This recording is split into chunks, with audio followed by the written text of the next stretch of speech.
बाहर ढूंढे रे बंजारे, रब तो तेरे पास है। बाहर ढूंढे रे बंजारे, रब तो तेरे पास है। हर कण कण में, हर धड़कन में उसी का ही एहसास है। आंखें बंद कर भीतर झांक ले, मिले आत्मा मिले रब का आभास है। दोस्तों, मेरी आध्यात्मिक यात्रा में आपका स्वागत है। आज हम जानेंगे महर्षि रमन के उन गहरे विचारों को जो हमारे भटकते हुए मन को शांति और सही दिशा दिखा सकते हैं।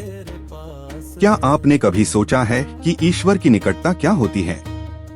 महर्षि रमन कहते हैं, जब ईश्वर हर जगह और हर वस्तु में दिखाई देने लगते हैं तो वे बहुत पास, यहाँ तक कि हमारे अपने भीतर और अंततः हमारी अपनी आत्मा के रूप में महसूस होते हैं। ईश्वर किसी स्थान विशेष से पहले आपके अपने भीतर विराजमान हैं।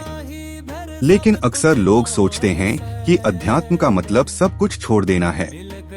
इस पर महर्षि जी समझाते हैं कि कर्म से भागना नहीं है, जिम्मेदारियों से भागना कोई समाधान नहीं है। जब तक हमारा स्वभाव और पुरानी आदतें जीवित हैं, हम चाहकर भी कर्म से दूर नहीं रह सकते।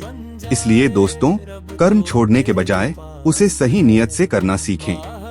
अपने फर्ज को पूरी निष्ठा से निभाएं। तो फिर ईश्वर को पाने का रास्ता क्या है? यह एक आंतरिक प्रवाह है। भक्ति की यात्रा बाहर से भीतर की ओर होती है। शुरुआत हाथों की पूजा या मूर्ति पूजा से होती है, फिर जुबान के जप तक पहुंचती है। लेकिन ध्यान रखिए, साधना की पूर्णता तब है जब शब्द भी शांत हो जाएं और हमारा हृदय मौन होकर ईश्वर में पूरी तरह लीन हो जाए। सच्ची नियत से कर्म करते रहिए और उस शाश्वत शांति को अपने भीतर खोजिए।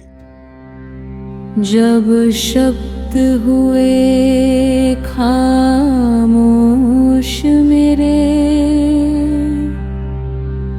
हृदय ने ली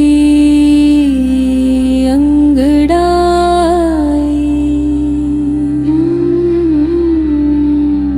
कर्म बने मेरी पूजा